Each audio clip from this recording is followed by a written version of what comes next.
Que prazer poder falar com vocês hoje, gente. Pode colocar a primeira tela. Ninguém quer falar daqui? Não? Noah? Noah, você quer me ajudar? Quer compartilhar? Não. Então, eu vou para a minha apresentação. Tá. Os nossos pensamentos, você acha que os nossos pensamentos nos influenciam? Sim, que legal. Isso é muito bom. Eu trouxe um objeto perigoso, por isso, primeiro, vou mostrar só a foto, tá? Vocês sabem o que é isso? Já consegue identificar com nome para mim? Ainda não. É o quê? Ah, pode mostrar aí, Beco. Beleza. Cuidado, cuidado, cuidado. Isso aqui. Para que ele realmente seja uma faca, ela precisa cumprir com a função com que ela foi criada, né? Com essa faca eu consigo fazer um churrasco? Agora é sério, hein? Então, essa faca ela foi feita, criada pelo cuteleiro Vovoite, a pedidos do seu netinho Nicolas. E ela é um brinquedo. Então, ela não faz um churrasco. Mas ela disfarça muito bem, né? Ó, consegui disfarçar para vocês bem a faca do Vovoite. Tony, que é sua. Não é para mostrar. Tem que tomar cuidado. Desculpa, filho. E, assim como essa faca, muitas vezes somos nós. A gente consegue disfarçar um montão de coisas, né? E por que a gente usa esses disfarces, né? Por quê? Para quem? Né? A gente usa esses disfarces nos nossos relacionamentos. O tio Jorge falou ontem, né? Relacionamentos superficiais. E, assim, a gente, de fato, constrói relacionamentos superficiais, né? Nós paramos de viver para nós mesmos e tentamos viver para os outros, para agradar os outros, para impressionar os outros, né? E na nossa cultura atual, então, o que a gente vê, né? O ter vale mais do que o ser. O que importa é o que se vê. E aí o pessoal, né? Eu também tenho Instagram, tá, gente? Mas às vezes o pessoal perde um pouquinho a noção e aí posta viagem, é restaurante bom, é comida boa, é foto com pessoas influentes, né? Aquele desejo que a gente tem de mostrar e das pessoas curtirem, né? Então, muitas vezes nós estamos tristes e fazendo caras felizes, né? Para disfarçar. Ontem mesmo, a Mana me deu um exemplo muito legal. Cadê a Mana de Joinville? A Mana de Joinville, a Mana. Cadê a Mana? Mana, ó, ela me deu um testemunho ontem, veredas antigas no presídio, né, irmã? Ela falou assim, olha, as mulheres lá no presídio, que a gente está fazendo o trabalho, elas estão presas, mas elas estão livres no seu interior. E, muitas vezes, as mulheres, né, as pessoas aqui fora pensam que estão livres, mas estão presas interiormente. Então, como é triste. 2 Coríntios 4 nos lembra, né, que aquilo que vemos é passageiro, e aquilo que não vemos, isso é eterno. Né? A todo momento, então, nós estamos nos relacionando com as pessoas. E, nesse contexto, né, da convivência, nós, então, temos oportunidade de, nosso tema, né, influenciar ou sermos influenciados. Lá em casa, a gente usa um exemplo muito rotineiro, né, sobre influenciar. Qual que é o exemplo do livro Habitudes que a gente usa? Kids, please. Termômetro e o termostato. Essa lição é bem interessante. O termômetro ele regula o quê? O clima, né? Ele regula o termômetro não regula. O termômetro indica a temperatura do ambiente. Então, as pessoas termômetros são aquelas que falam o que todo mundo fala, veste o que todo mundo veste, assiste o que todo mundo assiste, E, ultimamente, a gente tem gostado bastante, nós cristãos, de assistir os doramas, né? O drama coreano está em alta. E eu já assisti uns 2, 3 também. Mas a gente tem que tomar cuidado, né? Para não ir nesse impulso, nesse movimento da cultura. Mas todo ser humano ele tem a necessidade de se sentir aceito, né? Então, por isso que às vezes a gente assiste, porque está todo mundo falando do dorama tal, e a gente quer participar da conversa. Então, vamos assistir para a gente ser aceito nesse grupo e ter assunto com o pessoal.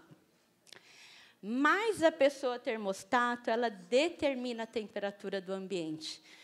O termostato, todos vocês sabem, aliás, vocês têm muito mais experiência de vida para estar aqui compartilhando do que eu, mas, humildemente, eu vou explicar. O termostato ele é o aparelhinho dentro do ar-condicionado, por exemplo, que você coloca lá, quero 20 graus, e ele vai trabalhar para chegar nesses 20 graus.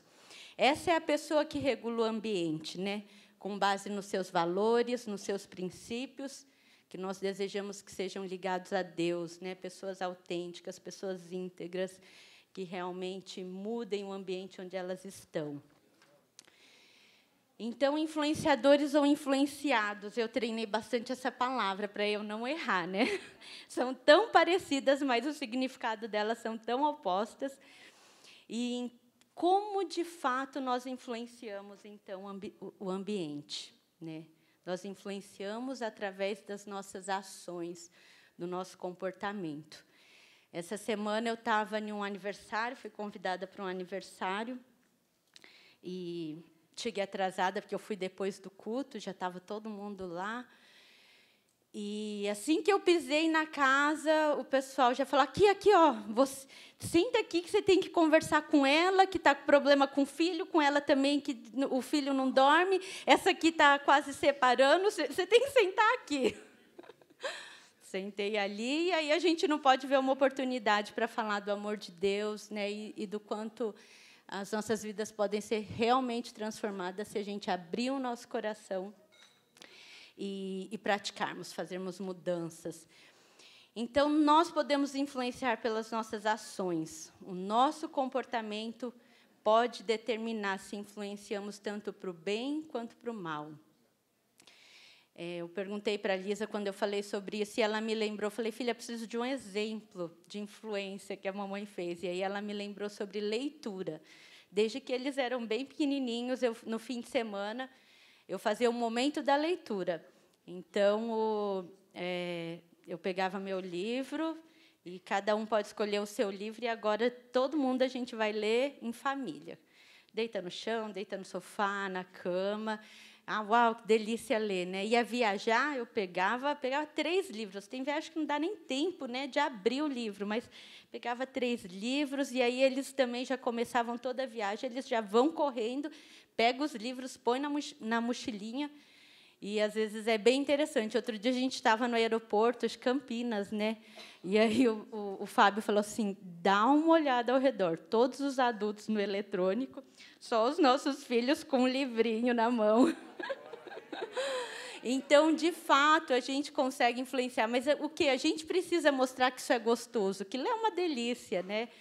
E aquela mãe que não lê, aquele pai que não lê, e aí o filho cresce, eu não gosto de ler, né? Mas nunca experimentou, nunca leu alguma coisa que dá curiosidade, né? Provoca aquele gostinho de chegar no final. E, falando sobre influência, também eu lembrei da influência da minha mãe, uma influência muito, muito forte na minha vida, né? Desde a pandemia, em 2019, quando eu comecei a ter filhos, eu contratei funcionária, né, para ficar em casa. E daí, na pandemia, não deu mais, porque todo mundo em casa, aquele estresse, né, foi muito difícil. E aí eu consegui realizar o meu grande sonho. E eu falava muito para a minha funcionária, ela sabia que o meu sonho era não precisar ter funcionário em casa, né? A gente conseguir ensinar as crianças e a gente conseguir trabalhar como uma equipe. E todo mundo me chamava de, nossa, isso é loucura, imagina, né? Ainda mais se você tem condição de pagar, isso é absurdo. Mas a minha mãe me deu esse exemplo. A minha mãe fazia o serviço de casa com prazer. E ela nos ensinou, né, a servir as pessoas, né, servir seus familiares e ter alegria por aquilo que você tem e cuidar bem daquilo que você tem. Então, é muito gostoso hoje a gente conseguir se virar como família. Tem uma diarista que vai em casa, mas o dia a dia a gente consegue, como família, se organizar. E isso foi algo que a minha mãe plantou com o exemplo dela. E é muito bom a gente conseguir pôr em prática, né? Eu vou compartilhar agora uma imagem. Esse primeiro semestre do ano, eu estudei e fiz um módulo de Academia de Paz do Brain Academy da Regina Sugihara, nossa conselheira da UDF também. E até o meu coleguinha Caio está aqui, ó, o Caio aí. A gente estudou junto o semestre inteiro, foi um privilégio, né, Caio? Então, Caio, qualquer coisa você me ajuda aí, que eu vou tentar explicar aquilo, tá? Então, na década de 60, Aaron Beck, ele é um psiquiatra, ele desenvolveu uma teoria chamada terapia cognitiva. E o que essa terapia, ela nos ensinou, né? Ela nos ensinou que as emoções, independente da situação que aconteça, as emoções elas são geradas pelos pensamentos, né? Então, aconteceu determinada situação, nós pensamos algo, aí nós vamos sentir algo e, dependendo do que aquilo que a gente sente, a gente vai ter um comportamento e uma ação, né? E geralmente nós não temos o controle das situações do dia a dia, né? Mas o que vem depois, isso sim, nós podemos ter a consciência daquilo que pensamos, né? E isso vai mudar completamente a nossa emoção e o nosso comportamento. E aí está uma chavezinha de como a gente pode ser um bom influenciador. Eu vou dar alguns exemplos bíblicos, e de forma bem simples, tá, gente? Não tenho nenhum seminário. E vocês podem me ajudar também, se tiver difícil de entender, tá? Então, pensando, lembrando um pouco de Caim, aquele dali é Caim, o irmão de Abel, né? Eu chuto, né, os pensamentos de Caim assim: Deus devia ter aceito a minha oferta também, né? E aí ele sentiu uma emoção que injustiçado, de inveja. E qual foi a ação, o comportamento dele? Descontrole, matou seu irmão. É isso mesmo, né, Caim? Os irmãos de José, o que eles devem ter pensado, hein? Nossa, esse José, ele pensa que é melhor do que nós.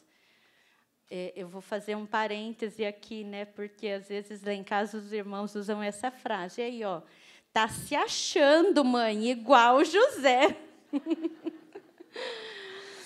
E aí, qual foi a emoção no coração deles, né? Desprezados, inferiores, rejeitados. O que eles fizeram? A ação: prenderam, venderam José. Moisés, ele pensou, né? Aquela luta, liderando aquele povo, o povo ingrato, povo difícil, do coração duro. Aí a emoção dele, pressionado, irado, o que ele fez? Né? Uma das vezes bateu na rocha. Davi deve ter pensado, né, quando ele estava lá na caverna e teve a oportunidade de matar o rei, né? Mas Davi pensou: devo honrar o rei. Qual foi a emoção que ele teve? Respeito, compaixão, amor. E aí o que ele fez? Não matou o rei, né? Olha como a ação dele condiz bem, né?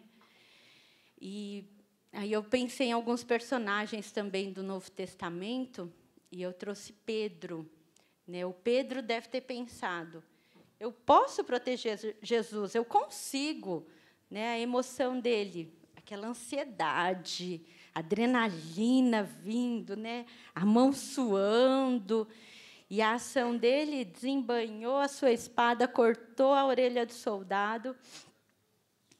E não foi legal, né? Judas Iscariotes, pensamento, posso lucrar com essa situação. Né? A emoção que já gerou oportunista, que aconteceu, traiu Jesus. Né? A Marta, ela... Outro dia, minha mãe puxou minha orelha. Ela falou, você está muito Marta, hein? Choramingando. Ai, porque ninguém me ajuda.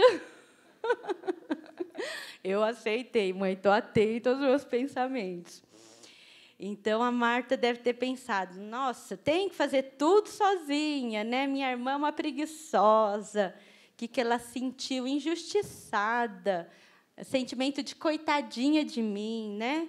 O que ela fez? Foi inapropriada, né? Foi falar com Jesus, interrompeu o mestre, foi impulsiva. Por outro lado, a Maria, né? O que ela pensava? Uau, como é incrível ouvir Jesus, sentir o seu poder. Imagina, Maria ali arrepiando, sentindo a unção, a presença de Deus, né?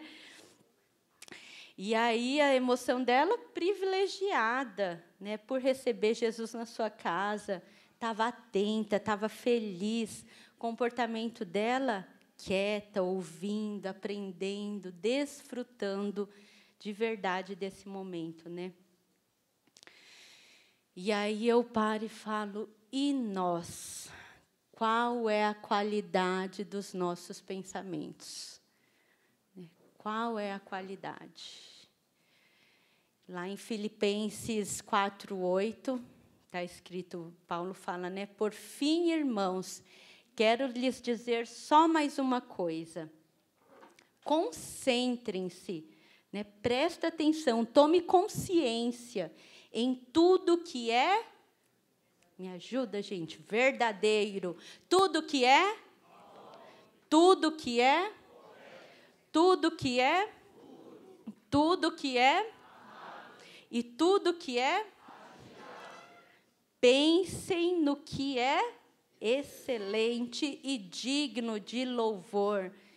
Olha a qualidade, o conselho de Paulo para que a qualidade do que ocupe a nossa mente. Verdadeiro, nobre, correto, puro, amável, admirável, excelente, digno de louvor. E aí o marido chega em casa o marido chega em casa assim, e olha na mesa e vira o olho, né? Aí eu posso pensar o quê? Nossa, que ingrato, já vai reclamar daquilo que eu cozinhei. Ou eu posso pensar, nossa, acho que ele está de jejum, ele já passou com vontade de comer, tadinho, mas correu para o quarto. Então, o que a gente pensa pode mudar completamente, né? Meu filho me deu uma resposta rude outro dia, e aí eu pensei, ô menino mal educado. Aí depois respirei, falei, nossa, meu filho está numa fase, né, de hormônios, de mudança hormonal, aqueles picos hormonais. Tadinho, ele está precisando mais da minha atenção, mais do meu amor, mais do abraço, né? E aí mudou todo o meu comportamento, porque se a Kemi da carne já fala, perdeu o privilégio desse fim de semana. O que é o privilégio, Nick? Noah? Perdeu o privilégio. O que significa perder o privilégio? Não poder jogar um pouquinho. Eles jogam só no fim de semana. 1 horinha de manhã, 1 horinha à tarde. Então, ele já sabe. E aí, eu faço isso muito. E aí, meu marido já fala, Kemi, não fala que você vai ter que cumprir, né? Então, como o nosso pensamento pode mudar, né? Se eu ver que uma resposta rude dele é uma questão de hormonal, é uma questão que precisa mais de atenção, mais de cuidado, mais de amor. Então, parte da nossa vitória, né, ela está na troca dos nossos pensamentos. E a palavra de Deus nos fala, né? Em todas as coisas sou mais que vencedor. Tudo posso naquele que me... Graças a Deus que sempre me conduz em triunfo, vitória. 1000 cairão ao meu lado, 10.000 à minha direita, e eu não serei. Deus tem dado ordem aos seus anjos para que me guardem em todos os meus caminhos. Então, você é precioso, você é filho amado de Deus, né? E você é parecido com Jesus. Né? Se a gente voltar os nossos pensamentos para a palavra de Deus, confessando-as, né, a nossa mente vai ser renovada pelo Espírito Santo. E o nosso comportamento pode mudar para honrar, para glorificar Ele. E o nosso maior exemplo é único, né? Jesus. Jesus é o nosso maior exemplo. Ele, lá em Lucas 7, Jesus é chamado de amigo dos pecadores, mas ele também foi um grande influenciador. Ele é o nosso modelo perfeito de influenciador. A gente vê que Jesus nunca se deixou ser influenciado pelo sistema, pela cultura, né, mas ele influenciava. E nós devemos, né, a tia Márcia falou ontem, nós devemos ser influenciados por Jesus para depois influenciarmos. Essa é uma verdade enorme, né? Então, esse é o nosso grande desafio, nunca sermos influenciados pelas coisas desse mundo, mas sempre nos lembrar que aquilo que vemos um dia acabará, né? Mas o que não vemos, isso é eterno. Nós estamos vivendo num tempo de caos cultural, também já foi mencionado aqui, né? Onde, muitas vezes, animais são mais preciosos e mais valiosos que pessoas. Essa última fotinha ali, a gente viu agora, na última ida a São Paulo, né? Está escrito hotel, creche e spa. Né? Eu amo cachorro, eu gosto também, a gente só tem 4 grandes em casa. E mais um monte de roedores. Mas animais são animais e pessoas são preciosas. Jesus pagou um alto preço pelas pessoas, né? A gente vê essa crise aí dos atletas trans, né? Nessa corrida por um troféu, né? Isso vale, né? Homem competindo com mulheres, uma estrutura corporal completamente diferente. Mas isso está acontecendo, esse é o mundo que a gente está vivendo, que os nossos filhos estão recebendo tanta informação que, muitas vezes, confunde bastante a cabeça deles. Né? Confunde muito. Onde as coisas certas parecem ser erradas, e as coisas erradas, né, eles ditam como certas. São tempos estranhos. Muito estranho. Se a gente entra nas redes sociais, o que a gente vê? Pessoas ofendendo pessoas. Né? E elas não só ofendem, o pior é que elas celebram as ofensas, fazem com gosto, gosta mesmo de enfincar a faca assim no outro e incomodar. Né? Às vezes, nas questões políticas, enfim, são tantas áreas, mas é algo muito frequente que a gente vê. Né? E nós, cristãos, às vezes, estamos calados, né? Às vezes, estamos intimidados por todas essas situações e acabamos sendo influenciados, porque, se a gente não fala, se a gente se cala, a gente está entrando concordando com os mesmos pensamentos. Né? Então, é muito difícil não recuar e ter coragem, né, para anunciar a mensagem da cruz, o plano da salvação e aquilo que Deus planejou para que vivêssemos. Né? Mas eu creio que, lá em tempos difíceis da Babilônia, Deus levantou um Daniel, Deus levantou uma Esther. Né? Em tempos difíceis de juízes, Deus levantou uma Débora para restaurar. E, mesmo que hajam Golias andando por aí, gente, eu creio que Deus está levantando Davi para lutar e derrotar. Né? O que Deus espera de nós, então? Né? Ele espera que sejamos um povo santo, né? Separado. E essa vida de santidade começa com o quê? Com a conversão do nosso coração a Deus, né? Desenvolve com uma mudança do nosso comportamento, de ação, e continua com a maturidade e um coração disposto, aberto, para andar segundo os princípios que Ele determinou para nós. Quando eu falo sobre maturidade, eu lembrei do mamão, uma historinha nossa do mamão. Logo que eu e o Fábio casamos, há 16 anos atrás, o Fábio estava trabalhando na Alemanha e eu fui com ele passar uns meses para terminar o contrato que ele tinha. E eu vim do Mato Grosso, de uma terra quente de mamão doce. Aqueles que dá no pé de casa, você não precisa nem pagar no mercado. E aí eu cheguei na Alemanha e já tinha passado uns dias, e aquela vontade de comer mamão, e eu vi o mamão da Redinha no mercado. Ele era um tesouro, o valor, o preço dele, mas eu olhei com aquela cara assim, né? Falei, ai, estou com tanta vontade. Não, então compra, vamos comprar um. Levei o mamão para casa feliz.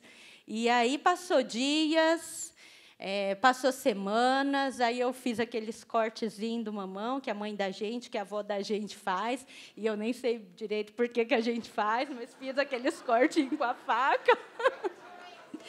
Torcendo para esse mamão madurar, né?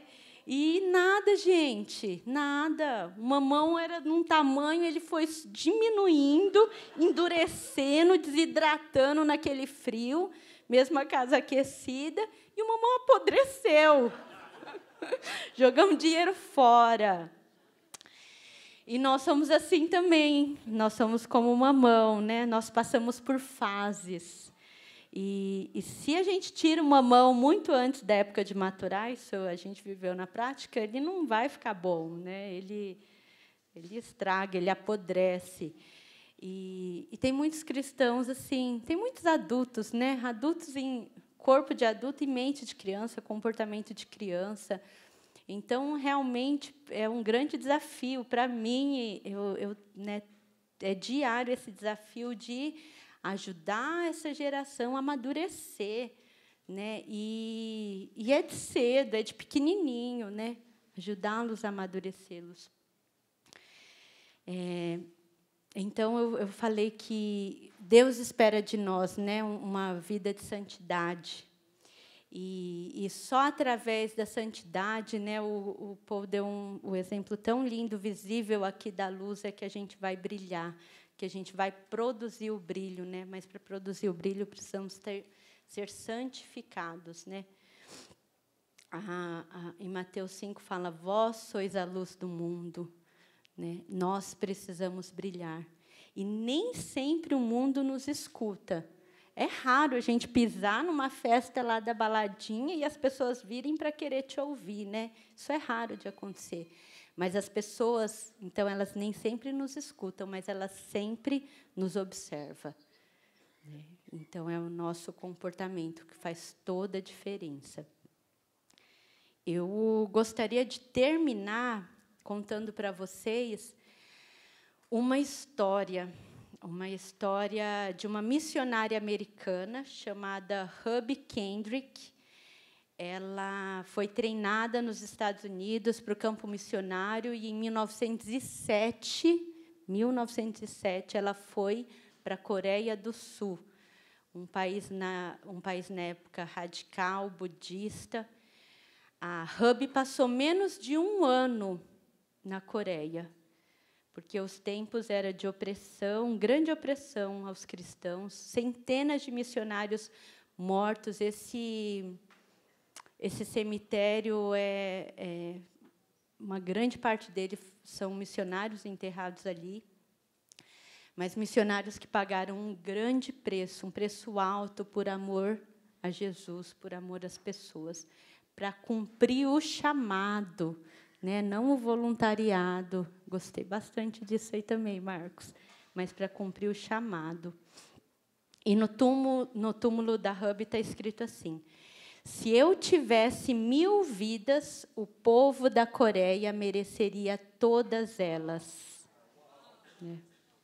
Eu quero chamar a minha sogra para ler a carta da Hubby aqui, porque a minha sogra ela é uma mulher que influenciou muito os seus filhos, né, a ler livros sobre a vida de missionários, não é verdade?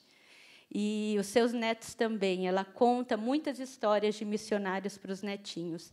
Então, eu gostaria que a senhora lesse a carta da Hub. E porque eu escolhi essa carta, né? Nessa carta, eu gostaria que vocês observassem que a Hub é humana como nós. A mente da Hub, ela faz comentários em que ela volta aos desejos da carne, até cogitando não ter entrado naquele navio. Ela volta aos desejos dela de estar com seu pai e sua mãe. Mas, no outro parágrafo, ela já alinha de novo os pensamentos dela com a eternidade. Ela alinha os pensamentos dela com a missão, com o propósito pelo qual ela foi chamada por Deus. Então, esse é o motivo que eu escolhi a carta da Hub. Vocês fiquem atentos, que essa mudança de pensamento dela. Pode ler devagar. Aqui só é que eu corrigi com alegria, teve uma criança. Papai, mamãe, essa terra Chozum é verdadeiramente uma terra linda. Todos eles se assemelham a Deus.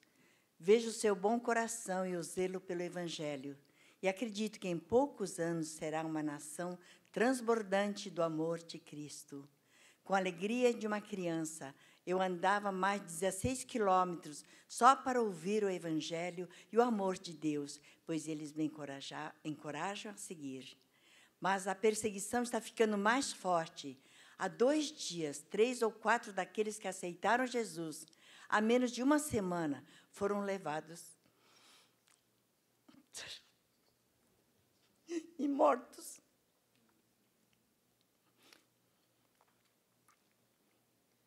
Os missionários Thomas e James também foram martirizados. Houve outra ordem missionária para que eu retornasse. Mas a maioria dos missionários estão escondidos, adorando com aqueles com quem compartilhavam o Evangelho. Parece que todos aqui estão planejando serem mortos por causa de Cristo. Essa noite, tenho forte desejo de voltar para casa.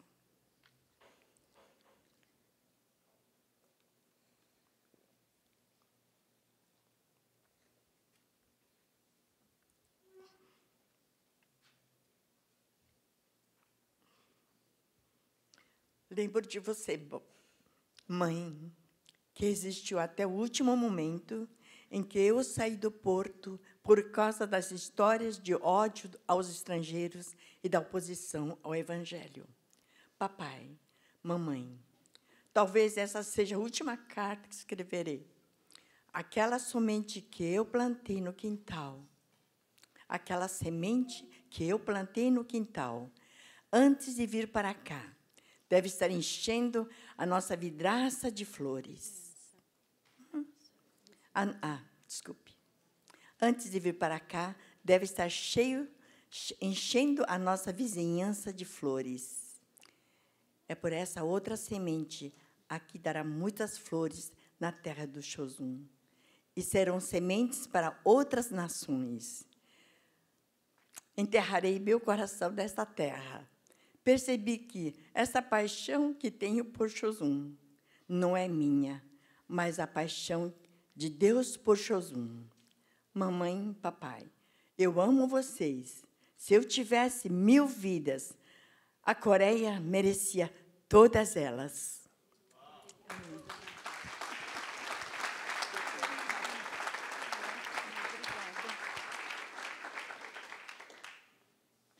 A reflexão final que eu gostaria de trazer é essa. Se você tivesse 1000 vidas, quem mereceria todas elas?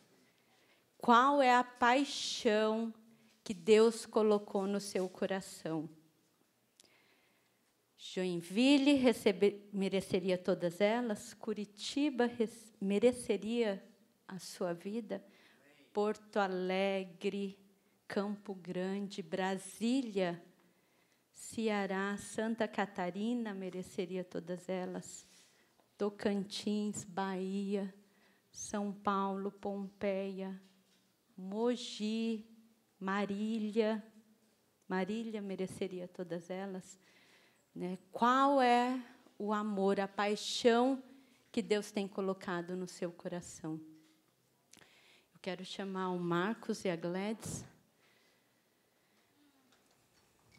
para orar, né?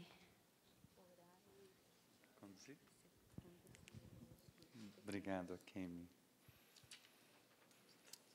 Antes de orar, a gente vai ter um pequeno grupo agora. Quais são os pensamentos que estão bloqueando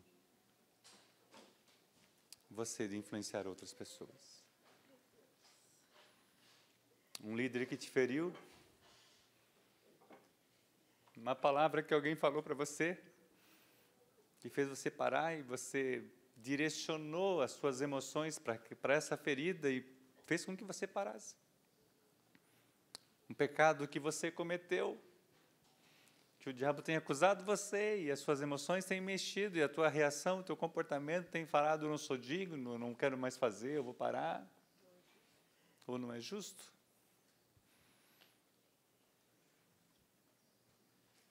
Eu queria que a gente fizesse isso nesse pequeno grupo. Amanda shurika na manda sune manda shurika ne mastei. Muitos de vocês são coordenadores do Veredas, facilitadores do Veredas, e a gente podia praticar isso aqui hoje nesse grupo. Coloque as suas emoções, coloque os seus sentimentos na cruz de Cristo, para que os seus comportamentos sejam direcionados para os pensamentos de Deus. Porque eu sei os planos que eu tenho para vocês. Os meus planos é de fazê-los prosperar. Você foi chamado para influenciar. Pai, em nome de Jesus, eu quero colocar cada vida aqui presente, Senhor. Cada coração aqui, Pai. O Senhor preparou esse tempo, é este o momento que o Senhor separou. É este o dia que o Senhor escolheu para que a gente possa colocar na Tua cruz todos os sentimentos, todos os maus pensamentos, todas, Senhor, as emoções que vieram com a situação que aconteceu, que fizeram de repente bloquear, que fizeram de repente desanimar, mas o Senhor pagou o preço na cruz, e assim como essa moça, Senhor, falou que o desejo dela era voltar, Senhor. Nós possamos fazer a mesma coisa assim, o nosso desejo é parar, o nosso desejo é não continuar, eu já fiz o bastante, mas o chamado que o Senhor fez é para que a gente continue, para que a gente avance, para que a gente multiplique, para que a gente influencie, para que a gente resgate, para que a gente espalhe o Evangelho de Cristo para toda a nação. Eu te peço, Senhor, que todos nós tenhamos coragem nesta manhã de deixar isso na Tua cruz e receber a verdade de Deus, para que quando nós voltarmos para as nossas cidades, se Deus nos der 1000 vidas, 1000 vidas serão entregues para o propósito do Senhor. Para que os melhores anos das nossas vidas nós possamos entregar para Ti. Pai, eu quero abençoar, Senhor, a Tua presença é tão gostosa nesse lugar, Jesus. Que a Tua presença continue nos constrangendo, que a Tua presença continue, Senhor, trabalhando no íntimo do nosso ser, e que todas as mentiras, os vírus que o diabo pode ter colocado na mente ou no coração, sejam entregues na Tua cruz, Pai. E nós recebemos mais uma vez a verdade, a Tua verdade caia no nosso coração. E essa verdade, Senhor, nos direcione, e que possamos ter o nosso comportamento dirigido pela voz do Teu Espírito e pela Tua palavra. Quero abençoar, Senhor, esse momento agora, em nome de Jesus. Amém.